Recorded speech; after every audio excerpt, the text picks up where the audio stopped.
Como foi que eles destruíram a Lava Jato? Quais foram os punhais que eles colocaram nas costas da Lava Jato? Assim, as leis, os trâmites. O que fudeu? Monarca, Foi muita grande coisa. pacto nacional que eles fizeram. Rapaz, grande pacto nacional foi, né, o Jucá falava, né, vamos fazer o pacto nacional com o Supremo, com tudo.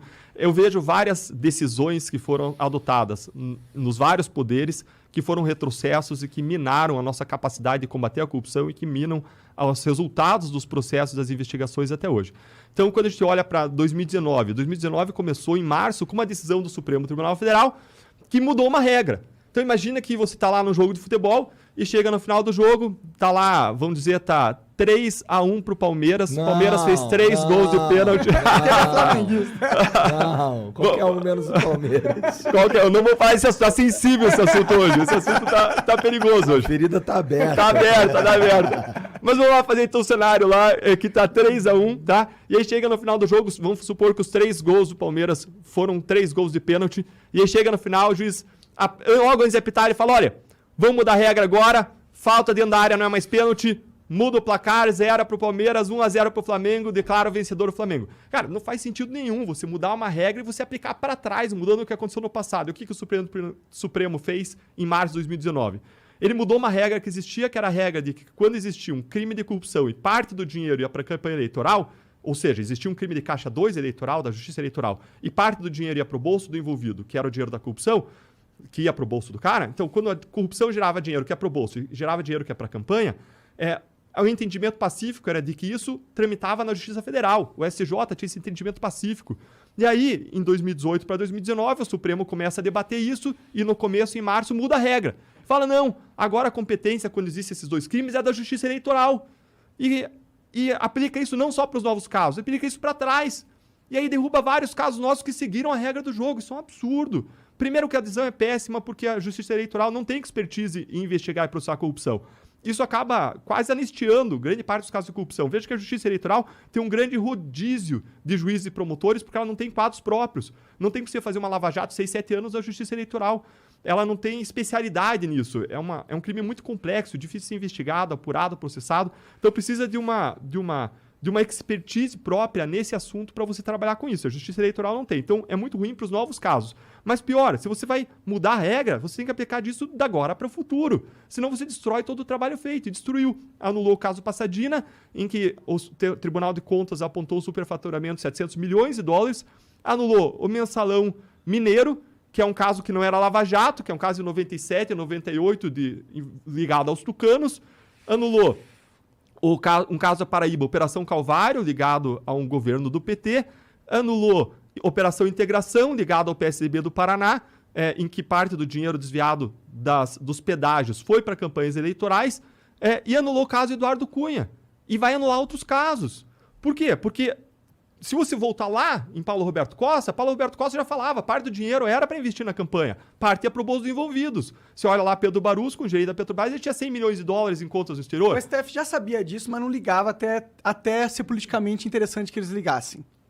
Eu tô falando isso, não é você. Excelente, Mário. Excelente. Ótimo.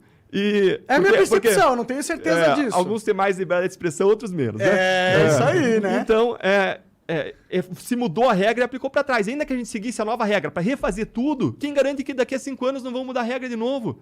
A gente vive num sistema que tende a anular tudo. Então, isso foi o começo, em março de 2019. Depois, em junho, julho de 2019, o ministro Toffoli larga uma decisão suspendendo todos os casos de lavagem de dinheiro do país. Mais de 900 investigações, mas eu acho que a conta foi modesta. É muito mais do que isso. Foram suspensas por quase 6 meses, correndo prescrição. Ou seja, quando uma investigação demora muito, ela é derrubada porque demorou muito, simplesmente. E suspendeu por 6 meses, num caso envolvendo o filho do presidente. Aí, em outubro... Qual que é a justificativa de fazer algo nesse sentido assim? Eles não precisam, eles são STF, eles são reis, porra. Mas é que, o rei não precisa justificar o que ele faz, ele só faz, ele é dono do poder. Igor, para ser bem assim, realista, direito não é matemática. Você sempre pode ter posições para 2 sentidos diferentes sobre uma coisa. E qual é o problema? O problema é que o nosso sistema, o fato de existir duas posições, faz com que a gente perca sempre. Por que isso? Porque o cara vai questionar qualquer caso criminal, qualquer investigação e qualquer processo em 3 instâncias. Nós somos o único lugar do mundo com 4 instâncias de julgamento. O único lugar do mundo. E, cada vez que o réu ganha, não tem recurso para o Ministério Público. Sempre que ele ganha no habeas corpus em qualquer tribunal, não tem recurso. Então faz a conta matemática. Digamos que tem uma posição em que seja 50% de chance de cada um pensar de um jeito. Com certeza vocês discutem vários assuntos com várias pessoas aqui e várias vezes surgem discordâncias. E é razoável discordar. Então é razoável que os tribunais discordem. Em vários casos, essa discordância seja de, sei lá, 50%. E aí você tem, então, 1/2 de chance de ganhar no primeiro tribunal, no tribunal de apelação. Aí você tem outro 1/2 de chance de ganhar no STJ e mais 1/2 de chance de ganhar no STF. Só que lembre que se você perder em qualquer lugar, Ministério Público, sociedade, perde de uma vez. Porque você não tem recurso. Se o réu perder, ele recorre para o tribunal seguinte. Para você ganhar, você tem que ter, então, 1/2 vezes 1/2 vezes 1/2, uma questão de probabilidade. Então, você tem 1/8 de chance de ganhar. Ou seja, sempre que você tem uma questão em que os votos são divididos, as opiniões são divididas em 50% e 50%, a chance do Ministério Público ganhar o caso é de 10%. E o problema é que não tem uma questão controversa no processo. Tem várias questões controversas no processo. É só ter um bom advogado para levantar 5, 6, 7 questões controversas. Aí você faz a matemática. Qual é a chance de ganhar na primeira questão? 10%, 1/10. Qual é a chance de ganhar na segunda questão? 10%, 1/10. Qual é a chance de ganhar nas duas? Cara, praticamente nada. 1/10 vezes 1/10, 1/100. 1% de chance do Ministério Público ganhar. Então os casos são triturados. Essa é a nossa realidade. Nosso sistema é feito para não funcionar. Se a gente não mudar isso, a gente não vai acabar com a impunidade e não vai acabar com o problema da grande corrupção política brasileira.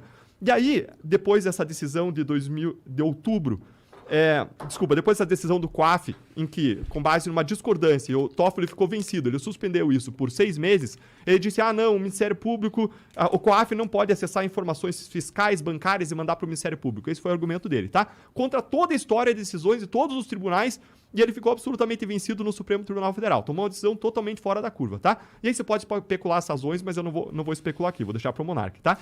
E aí, em outubro, você tem uma outra decisão em que o Supremo cria outra regra e aplica para trás. E aí ele cria uma regra dizendo o réu delatado tem direito de falar depois do réu delator. O Supremo pode criar uma nova regra dessa? Pode. Mas, de novo, aplica para frente. Mas por que ele tá criando? Essa é a questão, né? Na minha opinião, assim. Por que ele tá criando esse monte de regra do nada?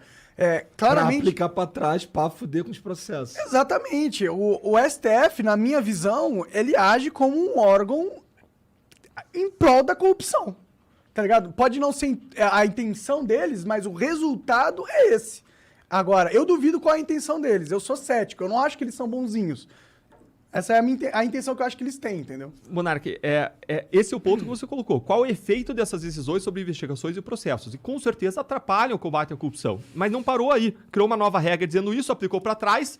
Isso anulou vários casos, anulou o caso Bendini, um caso de condenação, anulou uma ação de improbidade contra uma empresa que estava pedindo coisa de 380 milhões de reais, já tinha uma condenação a pagar, restituir para os cofres públicos 380 milhões de reais, e anulou um outro caso agora que eu não lembro exatamente o nome de quem que era o réu, mas anulou 3 casos criminais e pode anular outros, porque essa regra não existia. Não só não existia no Brasil, mas não existia em nenhum lugar do mundo, não tinha como a gente adivinhar que essa regra ia ser criada. E até o Supremo pode criar novas regras, mas a gente fere uma segurança jurídica básica. Você criar a regra e aplicar para trás. Acaba com a nossa possibilidade de ter um resultado positivo para a sociedade. Mas como se não bastasse isso, em novembro de 2019, o Supremo veio e decidiu que não podia mais prender depois do julgamento da segunda instância, depois da condenação. Só pode prender depois do julgamento nas 4 instâncias e infindáveis recursos. Gente, sendo que era o próprio sistema que tinha o próprio Supremo que tinha decidido anteriormente que era pra parar de desconsiderar, porque era antigamente assim. E ele mesmo tinha decidido que era pra parar. Aí, caralho, eu preciso que o cara volte pro jogo político aí, hein? Lula tá preso, precisava dele, porra, porque, mano, se o Lula continuar preso, o Bolsonaro vai perder. E aí, se o Bolsonaro perder, fudeu, a gente vai perder. Pode ser um cara que a gente não controle ali de novo, entendeu? Não vamos com esse risco, a gente tem o Bolsonaro na nossa mão. O Lula, é claro, nosso amigo. Porra, vamos fazer isso, a gente só ganha. Porque sabe qual que é o problema? Eu acho que é muito difícil. O STF, tipo, eu não sei, mas não me parece uma organização que tenha um passado ilibado, tá ligado? Eu acho que esse é o medo deles, entendeu? Se alguém como você começa a ganhar muito poder dentro das instituições, começa a realmente querer combater a corrupção, aonde isso vai parar? Onde a minha opinião, eu acho que 90% das pessoas que estão hoje envolvidas no sistema têm o cu preso de alguma forma. E aí, como que você, controlando o sistema, vai deixar que um câncer, que é o combate contra a corrupção, aumente e mate o teu sistema maravilhoso de mamata infinita? Tem uma interpretação muito boa de um juiz lá do Paraná. O Monarca tá tentando Sem dó, né? Tá Sem dó. tentando fuder. Não, isso é minha opinião. Isso sou eu que penso. Eu penso isso. Bom, obrigado, Monarca. Então, se você olhar para essas regras, um juiz do Paraná ele divulgou um artigo falando o seguinte: o Supremo Tribunal Federal, desde a Constituição de 88 até 2009, permitiu a prisão em segunda instância. E quando que ele mudou e proibiu? Exatamente quando tinha o processo do mensalão, vários casos estavam sendo desmembrados para a primeira instância e várias pessoas poderosas poderiam ser presas. E aí ele proibiu a prisão em segunda instância. E aí deixou sem poder a prisão em segunda instância. Aliás, ele fez num caso, adivinha o que aconteceu?